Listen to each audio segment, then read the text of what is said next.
भगवान कह रहे हैं मुझे एक बार को पाषाण मान करके तुमने सेवा कर दी, मैं स्वीकार कर लूंगा, लेकिन यदि मेरे किसी अनन्य भक्त का तुमने अपराध कर दिया तो मैं चाह करके भी तुमको दर्शन नहीं दूंगा। वृंदावन के एक संत, वे एक बहुत बड़े व्यापारी थे, सावधानी से सुनिएगा, लेकिन वृंदावन आकर के कथा भागवत श्रवण करने के बाद में ऐसा संतत्व जीवन में आया कि सब परित्याग करके उन्होंने संन्यास ग्रहण कर लिया। एक महात्मा जी से दीक्षा ले ली, महात्मा ने उनको सुंदर गुरु मंत्र प्रदान किया और कहा कि इस मंत्र की निष्ठा मान करके, इस मंत्र को ही योगेश्वर कृष्ण का स्वरूप मान करके इस पर पूर्ण विश्वास के साथ इसका जप करो। ठीक है।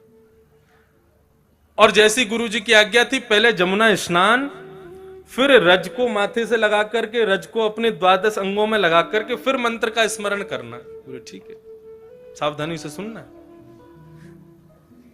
संत गए, पहले तो यमुना में डुबकी लगाई, डुबकी लगा करके ब्रज रज को अपने पूरे तन पर लगा करके और गुरु मंत्र का, गुरु तारक मंत्र का जैसे ही स्मरण करने लगे तो एक बार में ही, एक मंत्र का जाप करते ही, नेत्र बंद करते ही उनको श्री लाडली जी और श्री ठाकुर जी का दर्शन होने लगा। एक बार नहीं हुआ है। हमारे गुरुदेव, हम जिस परंपरा से हैं, जिस प्रकार पुष्टि मार्ग के मुख्य प्रणेता श्री वल्लभाचार्य जी हैं, ऐसे हमारे श्री संप्रदाय के मुख्य जो आचार्य हैं वे हैं अनंत श्री विभूषित भाष्यकार स्वामी श्री रामानुज भगवान शेषावतार।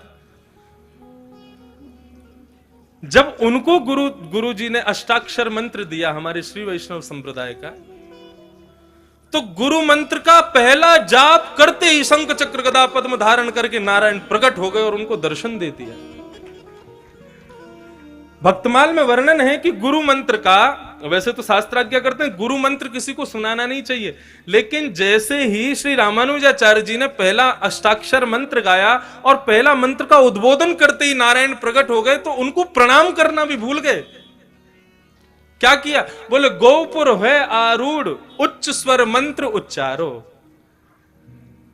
हमारे श्री वैष्णव संप्रदाय में जो दक्षिण में मंदिर होते हैं उनके बड़े ऊंचे ऊंचे गोपुर होते हैं। आप लोग तिरुपति जाओ, श्रीरंगम जाओ, श्रीरंगम का गोपुर तो महाराज किलोमीटरों दूर से दिखाई देता है। तो जैसे ही रामानुजाचार्य भगवान ने श्री नारायण प्रभु के दर्शन किए तो प्रणाम भी नहीं किया, दौड़े हैं और सीधे गोपुर के ऊपर खड़े होकर के अष्टाक्षर मंत्र को जोर जोर से चिल्लाने लगे, गाने लगे। आचार्यों ने कहा, बोले अपराध कर रहे हो, गुरु मंत्र को खुले में गा रहे हो। तो रामानुजाचार्य जी कह रहे हैं, जिस मंत्र का एक बार उच्चारण करने से नारायण दर्शन दे दे, ऐसे मंत्र को गुप्त नहीं रखूंगा मैं तो सबको सुना दूंगा ताकि सबको दर्शन हो जाए। कैसा भाव रामानुजाचार्य जी का।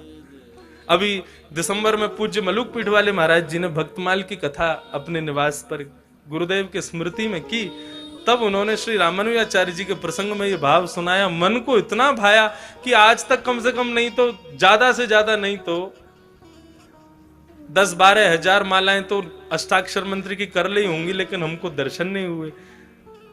तो वे क्या कह रहे हैं? बोले कि इतने विश्वास से गुरु मंत्र का उन्होंने उच्चारण किया कि नारायण एक बार में ही प्रकट हो गए। गुरु मंत्र में इतनी सामर्थ्य। तो वृंदावन के उस भक्त को गुरु तारक मंत्र दिया, वो कहा इसका जाप करो। यमुना जी स्नान करके ब्रजरज तन से लपेट करके जैसे ही वे आंख बंद मूंद करके बैठे तो श्री लाडली जी और किशोरी जी और लाल जी दोनों प्रकट हो गए और दोनों दर्शन देने लगे। और केवल दर्शन नहीं, लीला का दर्शन कराते थे उनको, और वो बैठे बैठे वहीं पर लीला का दर्शन करते थे। आज ठाकुर जी मान कर गए हैं, आज ठकुरानी मान कर गई हैं, यहां ठाकुर जी ठकुरानी को मना रहे हैं, आज ठाकुर जी को ठकुरानी मना रहे, ऐसा दर्शन उनको होता। एक बार कोई विचित्र लीला ठाकुर जी दिखा रहे थे, उसमें ऐसी लीला हुई कि उस संत को बहुत जोर से हंसी आ गई, और जैसे ही उसको हंसी आई इतने में ही सामने से कोई भगवान का भक्त था, लेकिन अपंग था, उसका एक पैर नहीं था, वो वहां से जा रहा था। अब जैसे ही उसका वहां आना हुआ, इनका जोर से हंसना हुआ, इसकी हंसी को सुनकर के उन्होंने विचार किया कि मेरे इस दुर्बलता पर ये हंस रहे, मेरी अपंगता पर हंस रहे। और इस बात का विचार करके वो बड़े दुखी हो गए। जैसे ही उनके हृदय में दुख आया, इनके नेत्रों में ठाकुर ठाकुरानी का जो दर्शन हो रहा था वो अंतर ध्यान हो गया। इन्होंने नेत्र खोले, पुनः यमुना जल से अपना मुख धोया, पुनः ब्रजरज लपेट के फिर से गुरु तारक मंत्र का उच्चारण किया, लेकिन अब ठाकुर जी बुलाने से भी नहीं आ रहे, बार बार अदृश्य अदृश्य अदृश्य हो रहे हैं। दौड़े अपने गुरुदेव के पास और जाकर के चरण पकड़ लिए, रुदन करने लगे, बोले जय जय मुझसे कोई बहुत बड़ी भूल हो गई, ठाकुर जी का दर्शन नहीं हो रहा मेरे को, मैं कैसे जीऊंगा उनके दर्शन के बिना। उन्होंने पूरा पूछा, क्या हुआ तुमसे, कोई अपराध तो नहीं हो गया? बोले मैं अपराध कहां कर सकता हूं प्रभु। बोले सच सच बताओ, जब तुमने नेत्र खोले, ठाकुर जी का दर्शन अंतर ध्यान हुआ, नेत्र खोलती आसपास क्या वातावरण था? बोले वातावरण तो कुछ नहीं था, लेकिन हाँ एक थोड़ी सी दूर पर मैंने एक महात्मा को जाते हुए, भक्त को जाते हुए देखा। बोले वो भक्त कैसा था? बोले एक पांव नहीं था उनका। गुरु समझ गए। बोले देखो तुमने तो भाव से ही अपने भाव को स्थापित किया होगा, लेकिन उनको ऐसा लग गया कि तुम जो हंसे हो वो उनकी अपंगता पर हंसे। ओ बेटा, भगवत अपराध से तो मुक्त हो जाओगे, लेकिन भगवत भक्त अपराध से भगवान कभी मुक्त नहीं करते। अपना मान टले टल जाए, पर भक्त का मान न टलते देखा। गुरुजी आज्ञा करो, मैं क्या करूं? बोले वृंदावन में जितने भी साधक महापुरुष हैं, सबका भंडारा कराओ और सबको दक्षिणा दे करके, सबके चरणों में दंडवत प्रणाम करके सबसे क्षमा मांगो। जिससे तुमने अपराध नहीं भी किया उससे भी क्षमा मांगो। क्षमा में इतनी सामर्थ है कि ठाकुर जी पुनः प्रकट होकर दर्शन दे देंगे।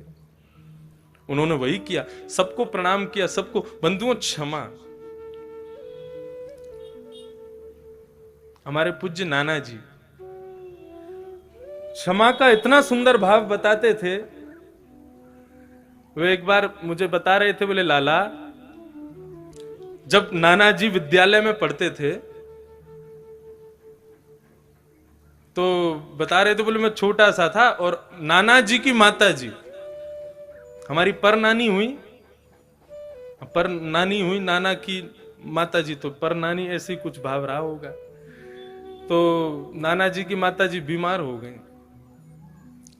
तो नाना जी के मामा जी ने आकर के गुरुदेव को बताया, बोले कि एक किशन लाल की माता जी बीमार हो गई हैं गुरुजी, लेकिन हम पर इतना धन नहीं है, क्या करें कैसे करें, आप बस प्रार्थना करो ठाकुर जी से वो जल्दी स्वस्थ हो जाएं। नाना जी बोले लाला मैं इतना विचलित है गयो, इतना दुखी है गयो कि क्या करूं। तभी बोले हमारे गुरुकुल में एक संत रहते थे, उनके चरणों में जाकर के मैंने प्रणाम करके ये भाव बताया।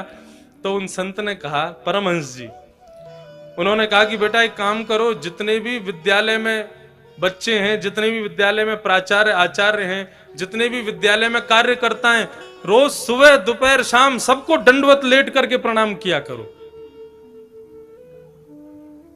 वो गुरुजी सबको प्रणाम करना है? बोले हाँ सबको करो।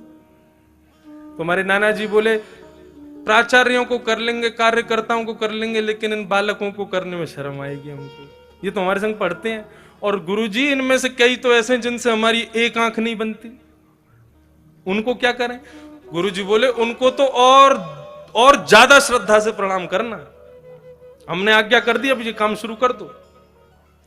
नाना जी बताते, बोले मैं सबको प्रणाम करता, जिनसे मेरी बनती नहीं थी ना उनको मुंह फेर के प्रणाम करता, लेकिन करता जरूर था।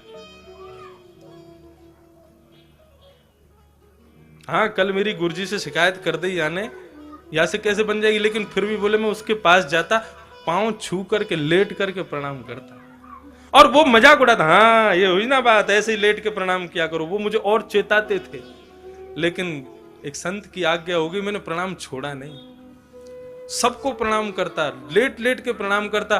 बोले लाला एक दिन, 2 दिन, 3 दिन बीत गए, चौथे दिन से जो मुझसे ईर्ष्या करते थे ना, उनके हृदय में भी ऐसी दया आ गई कि जब मैं प्रणाम करता तो वो भी हाथ उठा, अरे भैया बस अब तू, क्योंकि सुबह भी करते, शाम को भी करते, दोपहर में भी करते, रात में सोने से पहले भी करते। बोले पूरा विद्यालय इतने करुणा भाव से मुझको देखने लगा, सब इतने प्रेम से भाव से सब कृपा करने लगे। बोले 4 दिन बाद हमारे मामा लौट के आए और गुरुजी से बोले, गुरुजी आपने बड़ी कृपा की, आपने प्रार्थना की, ठाकुर जी ने सुन ली, किशनलाल की माताजी अब बिल्कुल स्वस्थ हो गई हैं, बिल्कुल ठीक हैं, अब कोई दिक्कत नहीं। तो नाना जी कहते कि क्षमा में इतनी सामर्थ्य, उन लोगों ने मुझे क्षमा कर दिया और मेरे प्रणाम करने से मैंने उनको क्षमा कर दिया। क्षमा के भाव से इतना बड़ा प्रभाव। क्षमा बड़ेन को चाहिए। धर्म के 10 लक्षणों में एक लक्षण है क्षमा, जो हम कभी नहीं करते। संत ने आज्ञा कर दी, बोले सबको, सबसे जाकर के प्रार्थना करो, सब साधक तुम्हें क्षमा कर दें तो ठाकुर जी पुनः दर्शन देंगे। उन संत ने सबको प्रणाम किया, सबको दक्षिणा दी, सबके चरणों में लेट करके क्षमा मांगने लगे। सब कहते अरे भैया तेरा अपराध नहीं है, तू क्षमा क्यों मांग रहा? बोले नहीं, मैंने बहुत बड़ा अपराध कर दिया है। सबको प्रणाम करते करते उनमें से वे महात्मा जिनका एक अंग नहीं था वे भी बैठे थे, उनके चरणों में प्रणाम करके क्षमा मांगने लगे। बोले प्रभु मुझे क्षमा कर दो। संत ने हाथ रख दिया, बोले कोई बात नहीं। क्षमा जैसे ही किया, दौड़ करके गए यमुना जी में डुबकी लगा करके, जैसे ही ब्रजरज को तन पर लपेटा और नेत्र बंद करके गुरु तारक मंत्र का उच्चारण करते ही लाडली और लालजी पुनः प्रकट होकर के उनको दर्शन देने लगे। ये क्षमा में सामर्थ्य है। यदि आपके समस्त शत्रु आपको क्षमा कर दें ना, उसी दिन से आपके भीतर भगवत तत्व प्रारंभ हो जाएगा। हमारे भीतर ठाकुर जी प्रकट हो जाएंगे। और उसके लिए करें क्या? श्रीमद् भागवत बार बार कहती है, सब में भगवान को देखो।